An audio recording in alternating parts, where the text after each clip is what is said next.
dale. Ahí estoy grabando. Dale, empezá. Bueno, yo voy a hablar un poco sobre circulación coronaria. Una introducción básica guiado por las arterias coronarias derecha e izquierda, que por su vez van a tener un origen por encima de las válvulas aórticas. Se encontrar en la superficie epicárdica y dan ramas hacia el miocardio. Ujú.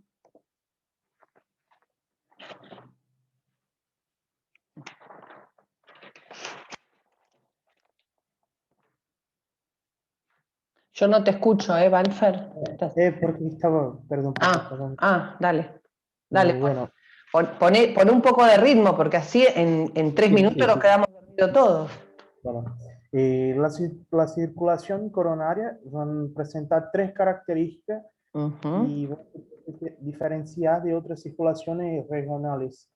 En Sí. primer lugar, el corazón presenta un metabolismo fundamentalmente aeróbico, por Ujú. lo que el aporte coronario de oxígeno Ujú. al miocardio debe ser constante. Ujú. En segundo lugar, las arterias coronarias irrigan el miocardio, que es el órgano que genera la presión arterial y también determina el flujo sanguíneo en los distintos tejidos del organismo. Por último, teniendo en cuenta una obstrucción de las arterias coronarias por una placa de ateroma, un trombo o un aumento Ujú. del tono coronario, que también llamado de vasoespasmo, Ujú. va a conducir un desequilibrio entre el aporte coronario y las demandas miocárdicas de O2, denominado cardiopatía isquémica. Muy bien, alto. Valfer, ¿qué se te ocurre que puede llevar a que las arterias coronarias se tapen con esta placa de ateroma? A ver, ¿en qué situaciones? ¿O qué es lo que predispone? Y si puede ser cardiopatía genética, también si puede ser el acúmulo de gordura. Está bien, pero genético puede ser, lógico, pero algo más común, los factores de riesgo, ¿te acordás? Todo lo que hace que una calidad de vida no Sí, saludable. obesidad, Ahí está, diabetes, ahí está. ¿Qué más? Ahí está. ¿Qué más? Obesidad, obesidad, diabetes, eh, hipertensión, que también hipertensión arterial, muy bien. ¿A alguien se le ocurre algo la más? la falta de ejercicio, La falta de... de actividades físicas. Muy bien, el sedentarismo, la falta de actividad física, ¿qué más? ¿Qué más? ¿A alguno se le ocurre algo más? Hábitos Fumar alimentares. cigarrillo. A ver, de a uno, ¿cómo? Los hábitos alimentares. Los hábitos alimentarios, ¿de qué tipo, por ejemplo? Tener cuidado con el sodio, exceso de sodio, de azúcar. Sí, eso ya lo comentamos, diabetes, hipertensión, ¿qué más? Sí. Fumar Ahí cigarrillos. está, fumar cigarrillos. Y también hay, hoy en día que se ve, la cocaína. Los pacientes que vemos con cardiopatías isquémicas, jóvenes, hablo de menos de 30 años, o hacen infartos cardíacos o cerebrales. Entonces son cocainómanos. Son pacientes que también, esto predispone también a las arritmias y a las enfermedades isquémicas. ¿Sí? ¿Qué otra cosa? La edad, también con la edad, como decía él, y la Yo carga también, genética. yo Bueno, también estaba leyendo, profe, sí, y por el tema de coronavirus, sí, también está así predisponiendo a tener lógico, cardiopatías. lógico, porque hay un estrés en el organismo. Entonces también el estrés, la falta de sueño, es muy importante todos estos factores que uno disminuye, porque no solamente tapa las arterias del corazón, sino las del cerebro. ¿Sí? Esto comparten los mismos factores de riesgo. Muy bien, sigamos. Dale. ¿Puede pasar, por favor? Ahí ya pasé. Sí, sí, dale. Bueno, eh, el flujo sanguíneo coronario va a se realizar a través de las arterias coronarias principales izquierda y derecha, Ujú. situado por detrás de las válvulas derecha y izquierda, respectivamente de la válvula aórtica. Ujú. Bueno,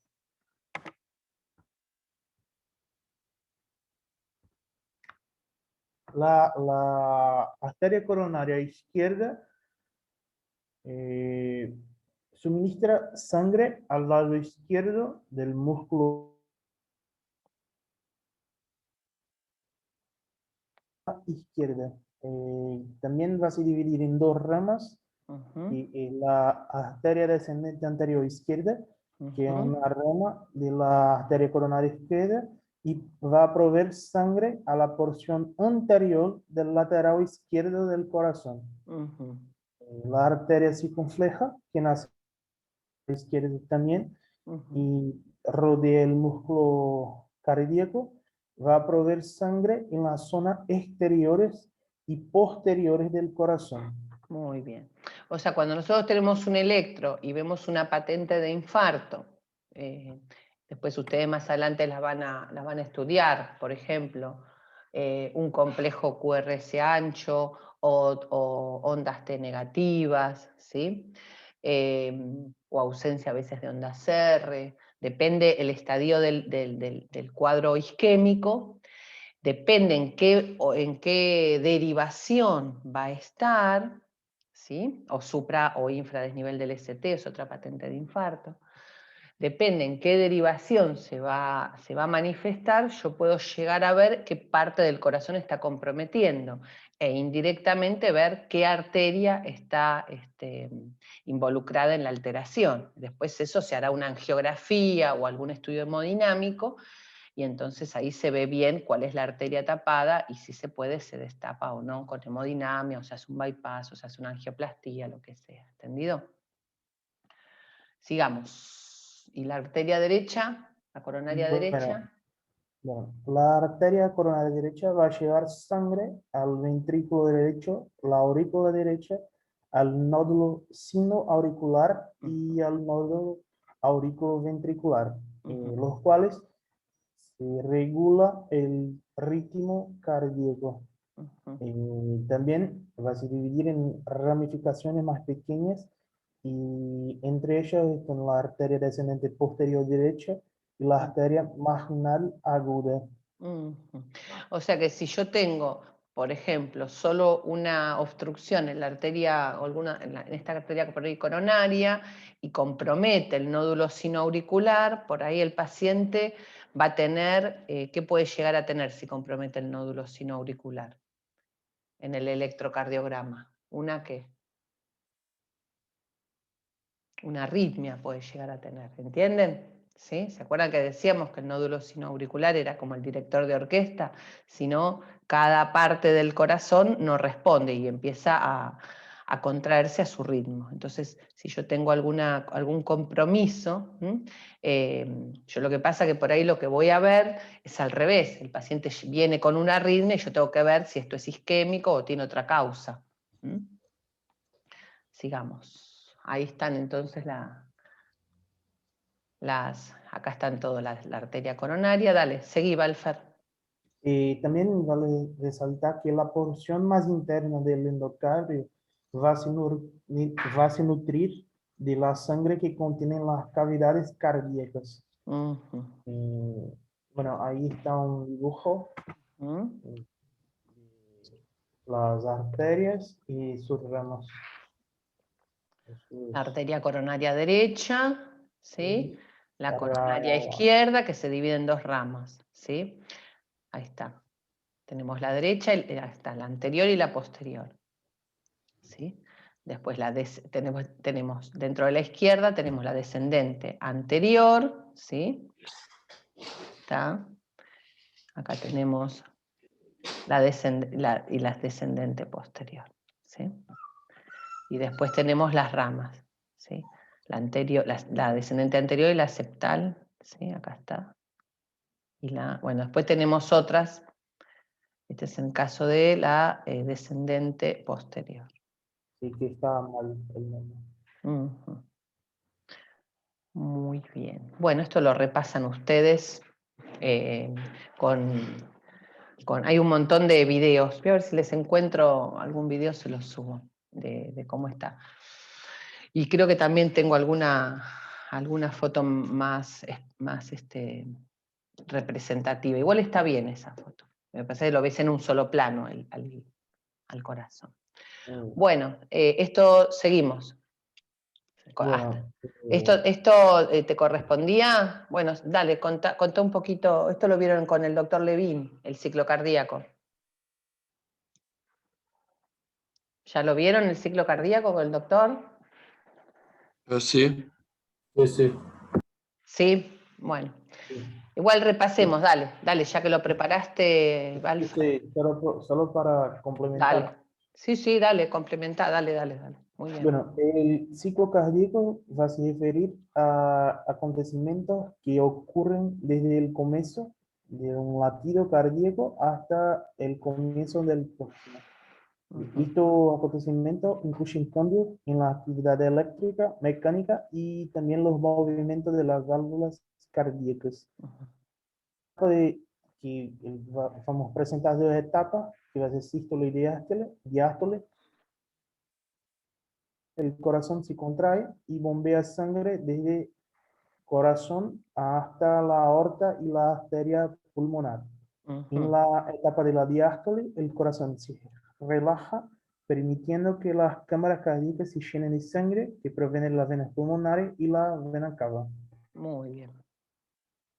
Muy bien. Ahí tenemos. Y ahí está un dibujo cuando el corazón está en sístole y en diástole. Y nada más es que una contracción y una relajación. Y una va a permitir la salida de sangre para los vasos y la otra la entrada de sangre al corazón. Muy bien, muy bien. Bien, bastante bien. Aguiar, ¿qué tenés que presentar vos? Muy bien, ¿alguna pregunta? Después si no lo repasamos nosotros. ¿Alguna pregunta? No, profe. Bueno, Aguiar, ¿qué tenías que presentar vos? Profe, sobre el catéter de Swan-Ganz. Dale, Aguiar, dale. Me lo pasaste. Espera que voy a cerrar esto.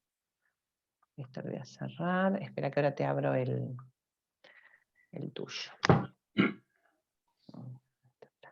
Acá está.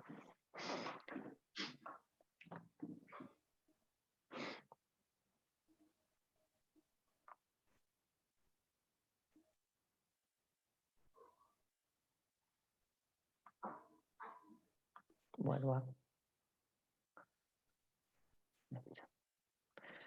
Ahí está. Bueno, ¿ahí lo ven? Sí. Ahí está. A ver, Welton. Listo. Escuchamos. Eu vou falar um pouco sobre o catéter de Swan-Ganz e como se utiliza, indicações e para que sirve. Muy bien. Catéter de Swan-Ganz é um tipo de catéter central usado para a monitoração hemodinâmica invasiva na aurícula direita e na artéria pulmonar do paciente crítico.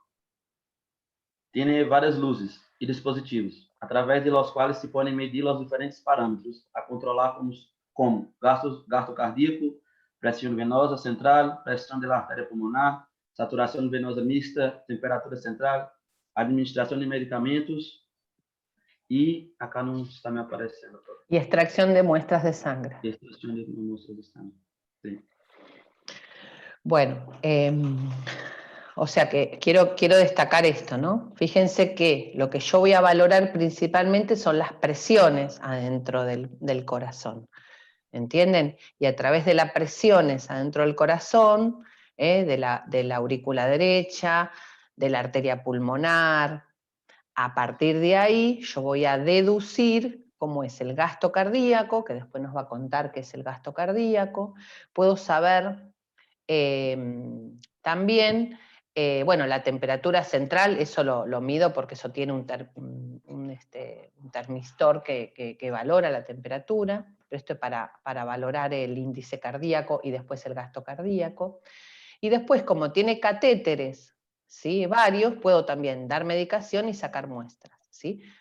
Así que, aparte, cuando yo extraigo muestras, voy a sacar muestras de donde yo quiero, de la arteria pulmonar o de la aurícula derecha, por ejemplo. Entonces yo quiero ver específicamente a ese nivel cómo están, sobre todo los gases, ¿no? El oxígeno principalmente.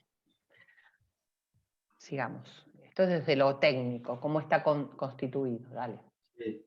El catéter pode estar cubierto de uma substância ou material que reduz o risco de infecção bacteriana pela tromboporénesis e tem várias partes. A primeira parte é a luz proximal, a qual se encontra a uns 30 centímetros da ponta do catéter, na aurícula derecha. Esperen que les voy a ir mostrando. Esperen. Ven que tiene, este es un catéter, estos 3 lúmenes, ven, los lúmenes son las salidas. Es lo que yo, esperen que yo a ver si lo pongo acá. Esto es lo que va dentro del corazón, ¿sí? Que tiene acá un baloncito que cuando yo, después por ahí lo vas a comentar, está desinflado, ¿no? Esto es lo que queda, esperen, ¿me ven el cursor? Sí. Esto es lo que queda dentro del corazón. Entonces yo acá lo que veo de afuera es para guiarme, ¿sí? Entonces, la luz proximal, que yo la voy a manejar desde acá dice proximal, acá va a estar a 30 centímetros de la punta del catéter. De acá hay un agujerito acá, entonces cuando yo extraigo sangre va a ser desde esa zona, ¿sí? Seguí. Que sirve para medir la presión venosa central. Y sirve para medir la presión venosa central y la presión de aurícula derecha, porque va a estar colocado de una manera que ese agujerito va a estar justo a nivel de la aurícula derecha, ¿sí? También puede usarse para administrar medicación. Está muy bien, seguimos. Ahí tenemos la luz distal, se encuentra en la punta del catéter. Es acá, ahí está. ¿Sí? Hay un agujerito acá, sí. En la arteria pulmonar, se usa para medir la presión de enclavamiento. Perfecto, entonces... O presión capilar pulmonar. Muy bien. Este agujerito, esta zona va a estar en la arteria pulmonar. Esto va a estar en la aurícula derecha y esta se va a meter en la arteria pulmonar, ¿sí? Y a ese nivel, la arteria pulmonar, ahora vamos a medir la presión de la arteria pulmonar y después vamos a ver cómo se mide la presión capilar pulmonar o la presión de enclavamiento. Y también sirve para la extracción de gases venosos. Muy bien. Si yo saco de ahí, también voy a hacer otro tipo de sangre, de la arteria pulmonar. Muy bien, sigamos. Después, tenemos la luz del balón o luz neumática. Sí. Se sitúa a unos 2 centímetros de la parte final del catéter, donde tiene el balón entre 0,8 y 1,5 centímetros de capacidad, en el cual se infla o desinfla a través de una válvula conectada a una jeringa. A una jeringa chiquitita. Jeringuilla de 1,5 centímetros. Es esta de acá. Que donde hay un extremo externo del catéter. Al llenar el balón de aire, este se hincha y así permite la medicación de la presión de enclavamiento o presión capilar pulmonar. La medicación no, permite la medición. La medición. Ahora después lo vamos a volver a retomar. Te tocó un tema más difícil. Seguí. Después tenemos el termistor, que es el sensor de la temperatura, que se encuentra a 4 centímetros del final del catéter. Y que se usa para monitorar el gasto cardíaco. Vale. Ahí está ahí los valores de referencia, valores normales de todas las expresiones, presión venosa central, presión de la aurícula derecha, presión de enclavamiento, presión capilar pulmonar. Estos valores los tienen que saber, son muy importantes. O sea, la presión venosa central lo van a ver en milímetros de mercurio o lo van a ver en centímetros de agua, ¿sí? Si quieren se manejan todo con milímetros de mercurio. Entonces la PVC o presión venosa central, hasta 10 milímetros de mercurio, a veces 12, pueden ver valores diferentes según las bibliografías. Fíjense en la aurícula derecha, la presión como baja, de 2 a 6, es mucho menor. La presión de enclavamiento o presión capilar pulmonar es entre 6 y 12, todo en milímetros de mercurio estamos hablando, ¿sí? Y la presión de arteria pulmonar entre 15 y 30 milímetros de mercurio. Acá tenemos una presión sistólica, diastólica y media podemos hacer, ¿sí? Entonces la sistólica de 15 a 30, la diastólica, está bien, de 8 a 15, y la media más o menos hasta 19, 20 puede ser. Entonces, ¿qué es lo que está pasando en la arteria pulmonar? Si yo le pongo el catéter y empiezo a medir que la presión venosa central está alta, o la aurícula derecha está alta o baja, o la presión de enclavamiento está alta o baja, ¿entienden? Entonces yo ahí voy interpretando, después, ahora vamos a intentar ver esto en algún video o algo para que ustedes entiendan. Así que estos valores son muy importantes, sobre todo en la práctica clínica para saberlo. Seguí, Welton. Además, en los modelos más modernos del catéter, encontramos estas vías. Fibra óptica para medir continuamente la saturación venosa mixta mediante espectrofotometría. O que isso quer dizer, profe? Espectrofotometría. No, eso no es tan relevante. Es una forma de medir a través de un haz de luz, ¿viste? Y puede medir, es mucho más específico. Y ¿viste la saturación venosa, la saturación arterial del saturómetro de pulso? Eso se hace a través de esto, de espectrofotometría, ¿entendés? Mide un haz de luz y ve el color y de acuerdo a eso lo compara con la cantidad de oxígeno. Esto también es muy relevante. Saturación venosa mixta. ¿Qué quiere decir saturación venosa mixta? ¿Vieron que ustedes tenés saturación arterial y saturación venosa? Saturación arterial va a ser la sangre próxima a entrar a los tejidos, o sea, cuando sale del pulmón. A ver si me siguen. ¿Me siguen hasta ahí? Si yo digo cuál es la saturación arterial o la saturación venosa. La saturación venosa es cuando ya sale del tejido, ya entregó todo el oxígeno y va hacia el pulmón a volver a oxigenarse, ¿sí? En el corazón hay zonas donde esto se mezcla. Por ejemplo, en la aurícula derecha, antes de entrar al pulmón. ¿Entendido? Entonces, por eso hablamos de saturación venosa mixta. Y es importante esto, porque yo tengo una idea de cómo es la utilización por parte de los tejidos y cómo es cómo cede el pulmón el oxígeno, ¿entendido? Eso tiene que ser algo perfectamente organizado para que no haya ninguna enfermedad. Y esto es lo que pasa cuando uno a veces elige poner un catéter porque es un paciente crítico, como dijo él. Esto se usa más, no en cualquier paciente, en un paciente grave, en un paciente que está en terapia intensiva, en un paciente que está en la unidad coronaria con un shock, y diferencia los tipos de shock. Ahora lo vamos a ir viendo. Entonces, algunos catéteres más modernos, en vez de tener una forma, digamos, de valorar como un sensor, directamente tiene una fibra óptica que mide mucho más específico cuál es, por ejemplo, la saturación. Y es en forma continua, eso es bárbaro. Seguí con esto, dale. Sí, y en los catéteres modernos también tienen la vía media, que está ubicada a 14 centímetros de la punta del catéter, usada para la perfusión de líquidos o para introducir un electrocatéter temporal. Tenemos también la resistencia eléctrica de unos 10 centímetros de longitud, de 15 a 25 centímetros de la punta, que genera pulsos calóricos de baja intensidad y que permite calcular el gasto cardíaco continuo por termodilución.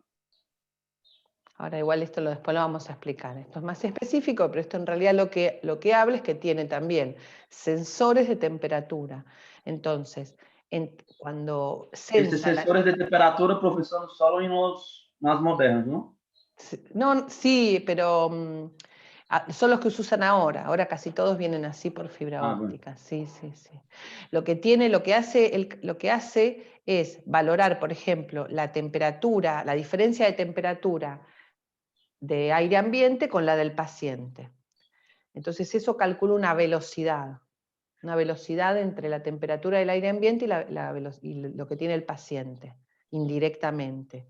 Entonces lo que me va a valorar, también a través de una conversión por la computadora que está conectada al catéter, es indirectamente la velocidad, y por eso va a ver el gasto cardíaco, la cantidad de sangre que pasa en cada latido, por ejemplo, ¿no? Eso se traduce en el gasto cardíaco y en el índice cardíaco. Dale. A ver. E acá temos algumas indicações para o uso do catéter, que está indicado em pacientes que precisam de um controle preciso e intensivo de pressões, fluxos e volumes circulantes, como ocorrem em os seguintes casos: na hipertensão pulmonar, no taponamento cardíaco, o choque e no politraumatismo. São alguns casos que Sí, necessitam las indicaciones, antes usaba mucho más el catéter de Swan-Ganz, ahora se empezó a utilizar mucho menos. ¿Por qué? Porque tenemos otro tipo de estudios. Por ahí yo le hago un ecocardiograma y como tengo aparatología mucho más moderna, por ahí ya puedo medir directamente la presión adentro de la aurícula, la presión adentro de la arteria pulmonar, con el ecógrafo, y no tengo que estar introduciendo un catéter, que es algo más cruento. De todas maneras, en la actualidad se utiliza menos, pero se utiliza. Entonces a veces yo necesito saber, por ejemplo, si el paciente necesita medicación para que aumente la contractilidad cardíaca o necesita volumen. Entonces yo eso lo voy midiendo a través muchas veces de estas presiones en forma indirecta. El politrauma es cuando es un politraumatismo severo, donde hay shock, cuando hablo de shock, hablo donde el corazón no puede mantener con sus latidos las necesidades básicas. Entonces empieza a bajar la presión, baja la perfusión, o sea, la llegada de sangre a todos los órganos. Entonces ahí nosotros hablamos de shock. Otras indicaciones también, todo por eso, todo lo que lleve a que también pueden ser indicaciones específicas cardíacas, como están ahí. Seguí. Cirurgias com alto risco, com complicações post-operatórias. Claro. Y AMES, infarto agudo de miocardio, cuando son infartos severos, que compromete todo el corazón, patologías valvulares, cirugías de alto riesgo, un tromboembolismo pulmonar, a veces también esto se utiliza para diagnóstico también. Cualquier tipo, por ejemplo, un taponamiento cardíaco es un tipo de miocardiopatía restrictiva, ¿no? El pericardio se llena de agua o de líquido, de sangre, y comprime. Un gran quemado por el tipo de shock y los cuadros de insuficiencia cardíaca. Sí. Bueno, muy bien, muy bien. Muy bien, ¿entendiste o más o menos? Difícil. Sí. ¿Sí? ¿Entendiste? Sí. Bueno, muy bien. Bueno, muy bien, chicos. Son las... Está. Me gustaría ahora, vamos a dar igual una repasada al catéter de Swan, a ver si les puedo poner un... Yo sigo compartiendo no, ya no comparto, ¿no? Vamos a hacer un videíto de unos 30 segundos, creo que es. A ver, esperen. Esperen un poquito. Así se entretienen acá. Esperen un poquito, ¿eh?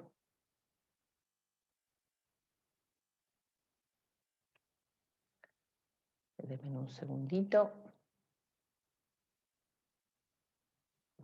Quiero abrir el video a ver si se ve, y ahora se los comparto. Ahí está, perfecto. Ahí está, ahí se ve. Bien. Ahora se los comparto. Compartir con audio. Compartir. ¿Dónde está?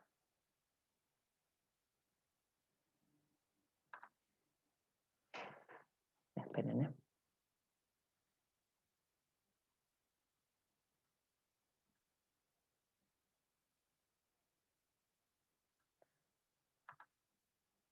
Ahí está. ¿Ahí lo ven? Sí. Sí. Bárbaro, bueno. Ahora lo vamos a poner ahí. Eso es como poner el catéter, ¿eh? Ahí está el corazón, yo entro puedo entrar por la vena yugular o subclavia, inflo el balón, ¿ven? A través de la jeringuita, y entonces por el mismo flujo de sangre va progresando el catéter. Y yo eso, como tengo un traductor de presión, voy viendo en un monitor cuáles son las presiones, ¿ves? Ahí tenemos en la aurícula derecha. Ven que va pasando, pasa al ventrículo, ¿ven? Y de golpe sube la presión. Y después se va hacia la arteria pulmonar, ¿ven? ¿Ven? Estoy en el ventrículo, y ahí, esa es la entrada a la arteria pulmonar, ¿ven? Ahí entra la arteria pulmonar, baja un poquito la presión, como está el valor inflado, ahí se enclava, ahí ya no puede pasar más. Y cuando se enclava, fíjense cómo va a achatar la curva un poco más, ¿eh? Baja la curva, ¿eh? Entonces, esta presión, ahora después lo vemos porque es importante, se desinfla el balón y vuelve otra vez y queda ahí en la arteria pulmonar, midiendo constantemente. Si yo quiero volver a hacer el enclavamiento, insuflo el balón y vuelve a enclavar. ¿Sí? Lo que pasa es que yo lo enclavo, lo mido y después lo desinsuflo, no lo puedo dejar permanentemente insuflado. ¿Me siguieron? Ahí está. ¿Me siguieron, chicos? Sí, profe. Sí, profe. Listo. Este video después se lo subo Pero esto es un poquito para que ustedes entiendan, digamos, cómo va colocado el catéter. Después lo vamos a retomar este tema. Bueno, vamos a hacer un recreíto, ¿les parece? Y vamos a seguir con este tema, y hoy por ahí va a ser más cortita la clase. Y les voy a dejar así una serie de preguntitas para que ustedes hagan, ¿sí? Si hay algún tema que ustedes quieren retomar, lo charlamos. Porque hoy a la tarde van a ver con el doctor Levin todo lo que es la presión arterial, la regulación y todo eso, ¿no? A ver acá qué me queda. Nosotros era solo este tema, principalmente. ¿O quieren seguir? ¿Seguimos? ¿Quieren? ¿O están cansaditos? ¿Seguimos? Hacemos... Saco esto. Como quieres. Como quiera, profe. Sí, porque no estamos ni... Si están despiertos, seguimos. Les voy a... esperen que lo que les quería... Esperen que voy a pausar entonces con la grabación, y les voy a mostrar, ya que estamos en el tema, esperen que les voy a compartir. Les voy a compartir mi diapositiva. Acá. Esto mis alumnos ya la tienen, de todas maneras la voy a subir igual al Classroom para que la tengan. ¿Por qué nosotros insistimos en esto del catéter de Swan? Porque es una manera de entender qué es lo que está pasando adentro del corazón desde la fisiología. Por eso es importante. Algunas cosas, esto vamos a repasarlo. Ustedes tienen que tener en cuenta eso del ciclo cardíaco muy, muy bien aceitado, ¿sí? Y qué es lo que está pasando en las diferentes cavidades en cada ciclo cardíaco. Porque si no me va a costar mucho entender lo que es la sangre arterial, la sangre venosa. Lo que yo, cuando ven acá, acuérdense, de este lado, del lado derecho, ¿sí? Viene todo del retorno venoso, ¿sí? Hacia las venas cavas, superior e inferior, ¿sí? Entonces esta sangre que está manifestada en color azul es la sangre, digamos, que viene, que ya dio todo el oxígeno a los tejidos y vuelve al corazón. Eso se llama retorno venoso, ¿sí? Entonces viene al corazón derecho, ¿sí? Pasa por la aurícula, ventrículo, y por la arteria pulmonar se va al pulmón. Ahí se va a oxigenar, ¿sí? Y después de los pulmones vuelve por la aorta, ¿sí? Perdón, vuelve por la vena pulmonar, ¿sí? hacia la aurícula, ventrículo izquierdo, y ahí sí se va por la aorta hacia el resto de los tejidos, ya toda bien oxigenada. Entonces, el catéter que yo voy a poner, a mí me encantaría poner un catéter acá en el ventrículo izquierdo y medir directamente, pero yo no puedo meter un catéter, no puedo llegar al ventrículo izquierdo porque está el pulmón en el medio. ¿Me siguen? Entonces, ¿qué hago? Bueno, lo más cerquita que puedo es la arteria pulmonar, lo más cerca que tengo. Entonces, hay un principio físico que dice que si yo tengo un compartimento dividido de membranas, pero contiguo, y yo mido la presión en el primer compartimento, puedo estimar la misma presión que está en el último compartimento, si son consecutivos, ¿entendido?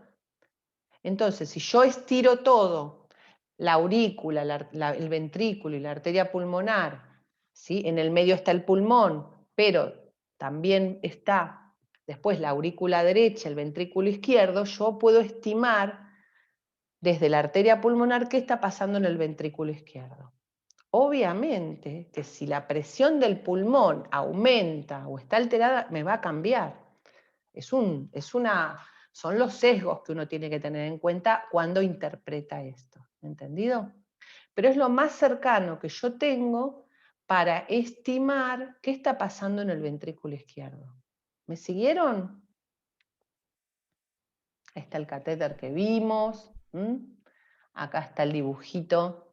Yo puedo entrar por la subclavia, por la yugular, del lado derecho, del lado izquierdo. El tema es que yo entre y llegue a la aurícula derecha. Y después, este paso, que tiene que pasar por la válvula tricúspide, entrar al ventrículo y enhebrar la arteria pulmonar, pasando por la válvula pulmonar, eso implica un entrenamiento y una técnica. Si ustedes se fijan, ¿ven que el catéter está como redondeado? El catéter viene así redondeado, precisamente, no viene recto, para que pueda meterse más fácilmente por donde yo quiero ponerlo, ¿sí?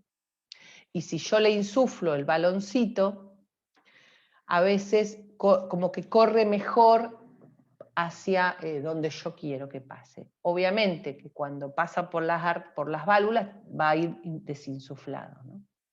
Ese balón yo lo insuflo o lo desinsuflo según mi necesidad. Entonces, fíjense que el catéter evalúa la bomba, cómo está contrayéndose ese corazón, el gasto cardíaco, ¿sí? Y entonces lo que les decía, puedo sacar muestras de esta sangre venosa medio mezclada entre la arterial y venosa. ¿Sí? Este es el video que les pasé. Vamos a pasar. Bueno, esto es un poquito de historia, que esto después... Acá tenemos lo que había dicho... Ay, ¿cómo era tu nombre? ¿Welton? ¿Welton? Ahí está el catéter. Ahí están, esto es lo que yo les voy a... Esta diapositiva yo se las voy a subir. Las presiones, puede haber algún cambio de valores, pero más o menos están dentro de estos valores, ¿sí? Para que la tengan en cuenta. Esto lo tienen a mano. Digamos, yo no los voy por ejemplo, no vamos a reprobar a un alumno porque no se acuerde la presión media. La verdad que tendrían que saberlo, pero después van a tener tiempo ustedes después de aprenderlo. Pero sí es importante que ustedes sepan cosas básicas del ciclo cardíaco. Si ustedes no saben ciclo cardíaco o no saben lo que es la presión de la arteria pulmonar o en qué lugar está, por ahí no se acuerdan el valor, pero sepan que es mucho menor que la aurícula, que la ventricular, o sea, eso lo tienen que ir deduciendo, eso sí son relevantes. Después a la hora de, cuando por ejemplo empiecen a cursar materias de medicina interna, eso sí es relevante, muy relevante. Acá les grafico cómo está la presión, porque yo cómo me voy dando cuenta que el catéter va progresando, ¿no? A través de las curvas de presión, que yo lo tengo conectado. Esperen, vamos a ir para atrás. Acá. ¿Ven?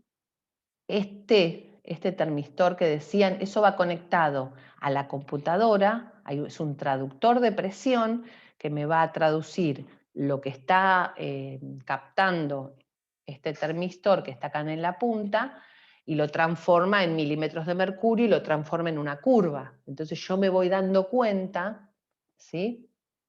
Me voy dando cuenta a través del monitor, ahora vamos a ver en los monitores, dónde estoy ubicada según el tipo de curva y de valor. Ven que, por ejemplo, esta curva y esta por ahí son parecidas, pero el valor no.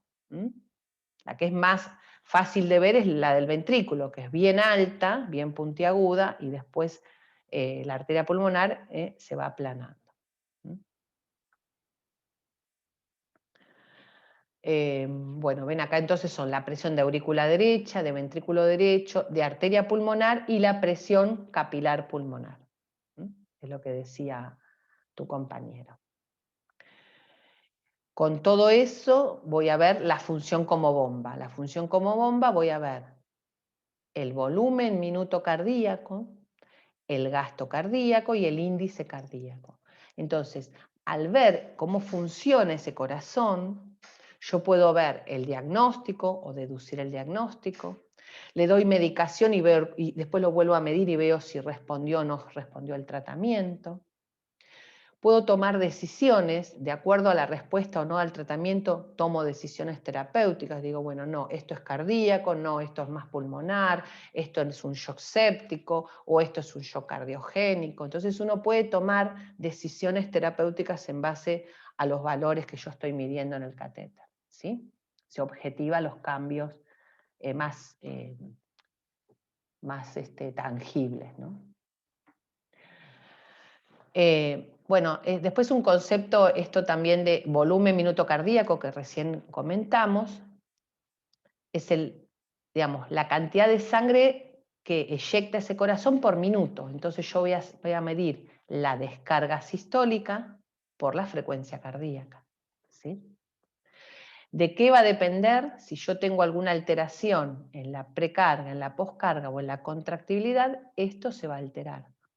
Entonces yo, por ejemplo, tengo una alteración en la válvula, o tengo una hipertensión arterial severa, o hay un paciente donde hizo un infarto y el corazón no se contrae, entonces me va a cambiar el volumen minuto cardíaco, ¿sí?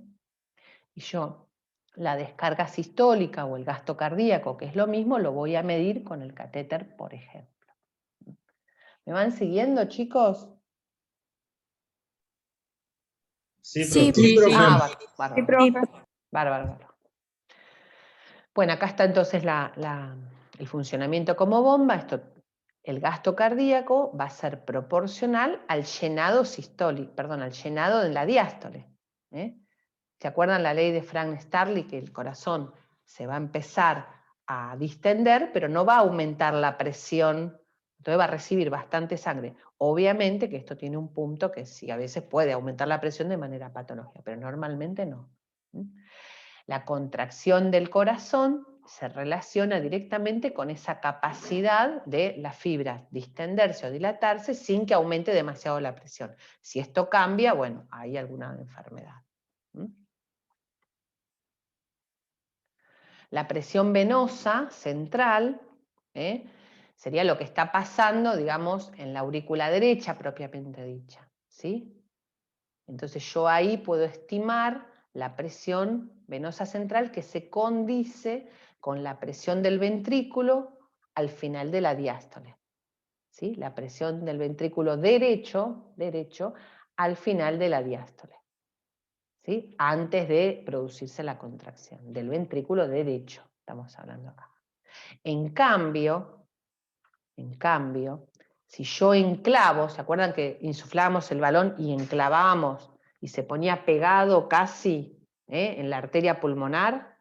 Esa presión de enclavamiento se va a condecir, se va a equiparar con la presión del ventrículo izquierdo al final de la diástole, o sea, antes de producirse la contracción del ventrículo izquierdo.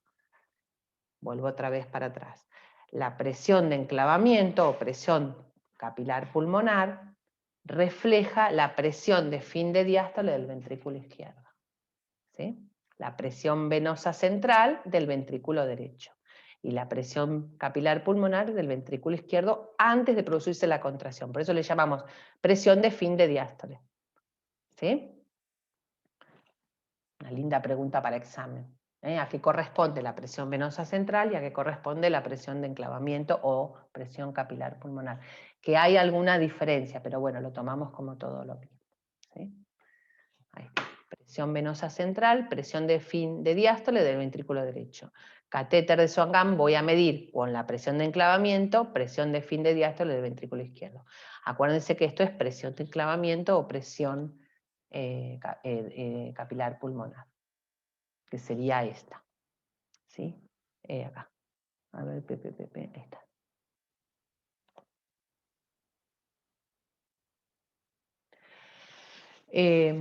Como les decía, la presión venosa central o la PVC sería lo que está adentro de la aurícula. ¿Vieron que cuando había dicho recién tu compañero que había como varios agujeritos, uno proximal, uno distal? Bueno, cuando yo tengo colocado el catéter, ¿sí? El catéter va a estar colocado así, ¿no? Sin enclavar, ¿no? Entonces, este agujerito va a medir la presión en la aurícula derecha, que sería similar a la presión venosa central. Y acá el otro agujerito va a medir la presión del ventrículo, ¿sí? La presión de arteria pulmonar y después el enclavamiento. ¿Entendido? Esto ya lo vimos. La presión, ¿para qué también nos ayuda? Hoy en día la verdad que ya no se usa mucho, digamos, decir, bueno, si tengo una PVC normal es porque la volemia es normal. Se condice, digamos, la PVC con la cantidad de sangre que llega al corazón. Eso sería la volemia. Pero ¿qué pasa? Está sujeta a muchos sesgos. Entonces, como que si yo tengo una PVC alta o normal, no me dice mucho, porque si yo tengo, no sé, un broncoespasmo, esto también va a aumentar. Y, sin embargo, por ahí el paciente puede estar hipovolémico. Por ahí me sirve un poco más si la PVC está baja. Si la PVC está baja, ¿sí? Lo normal, por ejemplo, son 12, 15 de PVC, milímetros de mercurio, por ahí tengo 5, 6, ahí entonces yo puedo decir, bueno, le falta volumen, la volemia está baja. Pero si la presión venosa central es normal o alta, no lo puedo tomar mucho a consideración. Tengo que ver otros parámetros. Hoy en día, para ver la volemia del paciente, se utilizan otros parámetros. Por ejemplo, nos ayudamos mucho con el ecocardiograma, ¿sí? Y vemos, por ejemplo, si la arteria pulmonar está rellena, colapsa o algo, entonces eso es más, y es menos cruento que poner un catéter, ¿sí? Entonces ya hoy en día no se usa mucho la PVC para ver la volemia. Bueno, ahí tenemos lo que les decía. Esto es lo que les decía con respecto a las cavidades en serie, ¿sí? Acá tenemos la aurícula derecha, el ventrículo derecho. Acá sería la presión de enclavamiento o presión capilar pulmonar, o también llamada presión Wedge, por eso le ponen una W. Yo mediría acá, ¿sí? Antes de que entre al pulmón. Entonces yo estimaría lo que está pasando acá, con esta, ¿sí? Estimaría lo que está pasando acá. Son valores, hay que siempre correlacionarlo con el paciente, ¿no? Esto ya más o menos lo comentamos. Bueno, y esto es lo que dijo tu compañero, ¿sí? Esto sí es relevante. Vieron que yo ahí les comenté, y también el compañero de ustedes comentó, que también estaba bueno para hacer extracciones de sangre venosa mixta, ¿sí? Venosa mezclada entre la arteria y la vena. Entonces esto es relevante para ver la diferencia arteriovenosa de la saturación de oxígeno, ¿sí? Yo le puedo medir la sangre venosa mixta, es decir, la sangre próxima a entrar al pulmón, que ya pasó por todos los órganos, con la sangre arterial, la que ya fue oxigenada y sale apenas del pulmón, ¿sí? Antes de entrar a los vasos. Entonces, ¿qué me dice si yo tengo una diferencia de saturación de oxígeno. La saturación de oxígeno en la sangre arterial, ¿cuánto es que lo vimos en sangre? ¿Cuánto es la saturación? ¿Se acuerdan la curva de hemoglobina? ¿Cuánto es lo normal? A ver si se acuerdan. ¿Cuánto es la saturación de oxígeno? A ver si alguien me responde. 94 a 100. 92. 98. No. 98, ahí está. ¿Se acuerdan que era más de 90, más de 96, 97, 98? ¿Se acuerdan que cuando bajaba a 90 la saturación bajaba bruscamente por la curva esa que tenía la hemoglobina? Entonces la saturación nuestra siempre, normalmente tiene que ser 98, 97, ¿sí? Bien. Ahora, si yo mido la sangre, la saturación de la sangre venosa, ¿cuánto es la saturación de la sangre venosa? ¿Eso se acuerdan? La saturación normal de la sangre venosa, ¿sí? Pasó por todos los órganos, dejó su oxígeno y va a ir hacia el pulmón, es alrededor de 70, ¿sí? De 70. 70, 75 puede ser. O sea que tiene que haber una diferencia más o menos en números redondos entre un 25 y 30 milímetros de saturación, de diferencia. ¿Entienden? La saturación arterial es 98, la saturación venosa es 75, por ejemplo. ¿Sí? Ahora, si esa diferencia es más o menos, yo lo que voy a ver indirectamente es ver si el tejido extrajo mucho o extrajo poco. ¿Entienden? Entonces a mí me sirve eso, ver la extracción de oxígeno por parte del tejido. Si está sufriendo, por ahí está extrayendo mucho oxígeno, porque necesita más energía para poder curar o intentar reparar todo el daño que está sufriendo, ya sea que hay un infarto, ya sea que hay un quemado, un politrauma, una insuficiencia respiratoria, una neumonía por COVID, una neumonía por una bacteria común, lo que sea.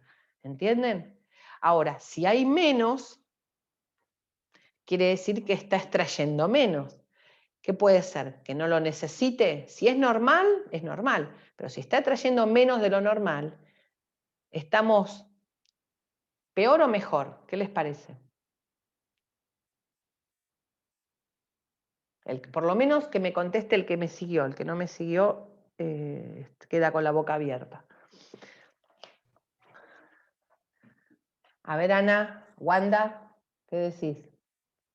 ¿Puede repetir la pregunta? Claro, si yo tengo sangre arterial, ponele 98%, ¿sí? Y resulta que tengo la sangre venosa en vez de ser 75, que era lo normal, la tengo en 68.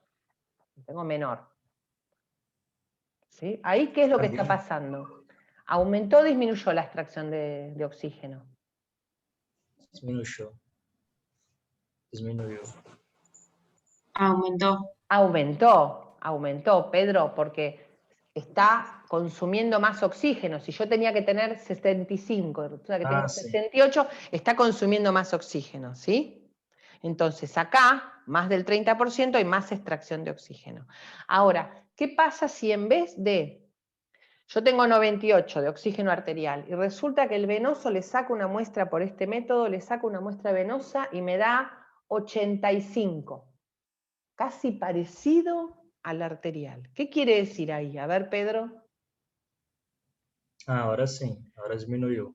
Claro, que casi pasó de largo, ¿entendés? Casi no extrajo nada. Entonces, ahí va mi pregunta. ¿El paciente está peor o está mejor en la segunda situación? Peor. Peor. Exactamente, lo entendieron los que me siguen, ¿no? ¿Sería que no llega oxígeno a los tejidos? Exacto, o sea, En llega, ese pero sentido. por ahí llega, porque la sangre No arterial... lo suficiente, digamos. No, llega, porque vos pensás que la sangre arterial tiene 98%. Llega, pero ¿qué pasa con el tejido? No lo extrae. Está tan mal el tejido que ni siquiera lo puede extraer. Eso es mucho más grave. Por eso que a nosotros, sobre todo en terapia intensiva, usamos mucho la diferencia arteriovenosa de oxígeno, de saturación. A veces si lo hacemos con este método es mucho más exacto. Pero si no, yo le saco sangre, qué sé yo, le saco de la vena cualquiera, de la vena femoral, no voy a tener de todo, pero algo, tengo por lo menos una noción, ¿no? Pero si le saco de esta manera es mucho más exacto. A veces utilizamos la yugular, ¿sí? A veces sacamos de la yugular, que es un poquito más cerca. ¿Entendido? ¿Mm? Si tenemos un catéter colocado en la yugular, ¿no? No le voy a estar pinchando cada rato la yugular, pobre, ¿no? No soy tan mala. Pero entendido, entonces, ¿para qué me sirve esto? Muchas veces es muy... Y también nos sirve para ver, decimos, bueno, ahora no está extrayendo, bueno, entonces lo optimizo, le mejoramos situaciones, le ponemos el antibiótico, lo opera, le pasan sangre, qué sé yo, y de golpe de 85 se va a 70, y ya va mejorando, ¿entienden? Entonces, nos sirve mucho para la práctica clínica, esto es algo muy relevante. ¿Entendieron más o menos los que me siguieron? Sí, sí, sí. Sí, sí, profe. Bueno, vamos a ver esto, bueno, acá.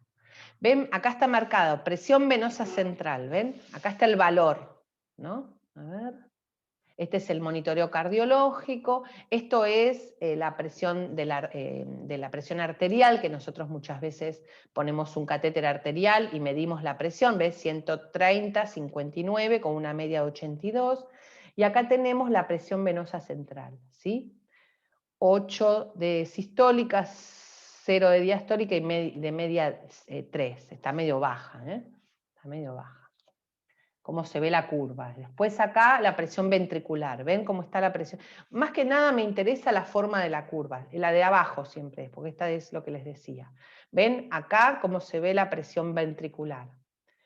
Acá la presión pulmonar, acá. Esta es ventricular y esta es pulmonar. ¿Ven cómo va cambiando?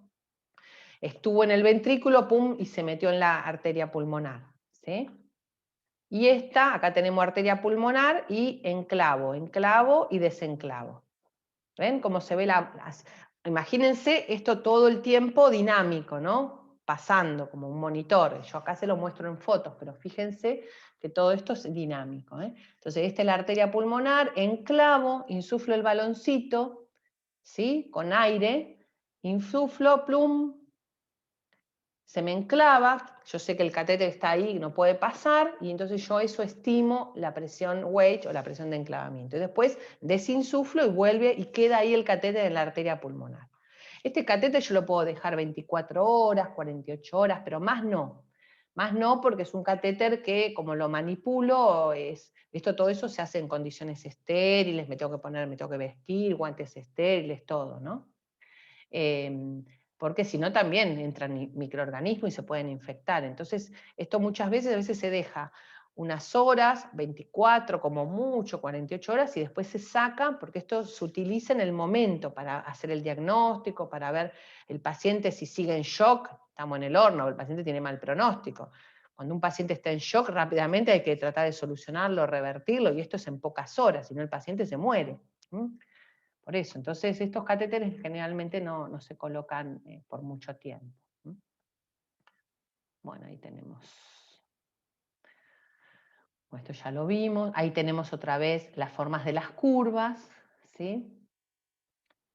Las presiones que yo voy a valorar, además ven el flujo sanguíneo, las resistencias al flujo. Después tenemos un montón de valores que yo puedo a través de esas presiones ir valorando indirectamente. La contracción de los ventrículos, la capacitancia del sistema, que esto está unida a la resistencia. Por ejemplo, si yo tengo todo lo que aumente la presión adentro del pulmón, todo esto tengo que, por ahí, por más que trabaje sobre la contracción muscular, pero si no bajo las presiones adentro del pulmón, hay broncoespasmo, o hay un neumotórax, o hay un taponamiento cardíaco, esto no se va a solucionar con medicación, tengo que ver la causa de base. Es como si ustedes tienen una neumonía, por más que le tienen que dar el antibiótico, o tienen un absceso, hay que drenarlo, entonces esto va juntamente con el tratamiento de la causa de base, ¿no? Bueno, esto es lo que les decía, ¿se acuerdan que les decía del gasto cardíaco? O que es igual a la descarga sistólica por la frecuencia cardíaca, estas situaciones que pueden aumentar. de manera fisiológica o patológica, ¿no? Esto pasa como con la frecuencia cardíaca, cuando hay una actividad física, una situación de estrés o una situación de emociones, esto siempre va aumentando y va siempre sobre un límite, ¿no? Cuando esto se torna más de la cuenta o menos, empiezan las enfermedades, ¿eh? Entonces una situación de fiebre, me refiero a fiebres altas y continuas, una crisis de hipotiroidea, no es que cualquier hipotiroideo va a andar con el gasto cardíaco aumentado, no, pero sí si es una crisis o una anemia aguda, entonces cualquier situación esto puede alterarlo. Y a esto, si yo lo divido por la superficie corporal, esto es superficie corporal, podemos ver el gasto cardíaco, deducimos el índice cardíaco, porque esto se hace por metro cuadrado de organismo. Entonces por ahí el índice cardíaco o el gasto cardíaco para una persona de 1,80 m no es la misma para una persona de 1,50 m. Entonces lo que se hace es se divide por la superficie corporal y se ve el índice cardíaco por metro cuadrado de superficie corporal. Entonces es más exacto para cada persona. Esto sería el valor normal. Este valor también lo ponen ahí aparte con los valores normales, lo que tienen que saber. Yo digo que lo pongan aparte porque uno siempre lo tiene a mano y cuando a la hora de hacer un ejercicio, digamos que por ahí uno les da, o de preguntas o algo, lo tienen a mano. Entonces digo, paciente con un índice cardíaco de 1,3. Bueno, y vos no te acordás del valor normal, entonces lo tenés a mano, a ver cuál es el valor normal. Ahí tenemos también las presiones, en la sístole, la diástole y la media, de los diferentes, de los que estuvimos viendo, como para hacer un resumen, y esto están redondeados, ¿no? Bueno, otro concepto importante es la resistencia periférica, que está dada principalmente por las arteriolas, ¿sí? Todo lo que son las arterias más pequeñas, que llamamos arteriolas, constituyen el 60% de la resistencia vascular sistémica, ¿sí? Esta zona de las arteriolas es una gran capacidad de regular la actividad contráctil de todas las fibras, ¿sí? Tiene receptores adrenérgicos, y del simpático, del parasimpático, que van a regular el flujo sanguíneo. Esto se regula de manera neurológica, ¿no? Es por eso que, por ejemplo, cuando yo tengo un paciente con lesión cerebral, o que tiene muerte cerebral, o tiene una lesión cerebral muy grave, bueno, una de las situaciones que tenemos es el shock. ¿Por qué? Porque todos los vasos arteriolares están dilatados, no tiene presión, no tiene resistencia, y no hay quien empuje la sangre que viene contraída del corazón, el resto de los órganos. Es un problema esto, cuando el cerebro no funciona.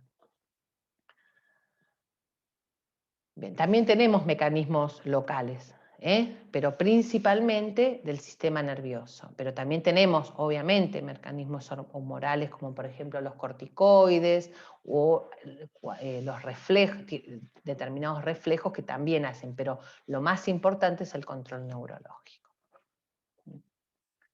Bueno, estos son algunos de los... hoy en día, con las aplicaciones de los teléfonos inteligentes, y tenemos... ponemos los valores y no tenemos que hacer la cuenta y las fórmulas, pero yo les dejo la fórmula para que sepan de qué depende resistencia vascular periférica, resistencia vascular sistémica. Uno va a utilizar la presión de enclavamiento, otro la presión Weight, ¿sí? Esto es volumen minuto, y esto es presión media de arteria pulmonar, presión de arteria, y esto es también presión media de arteria pulmonar, está, es la misma.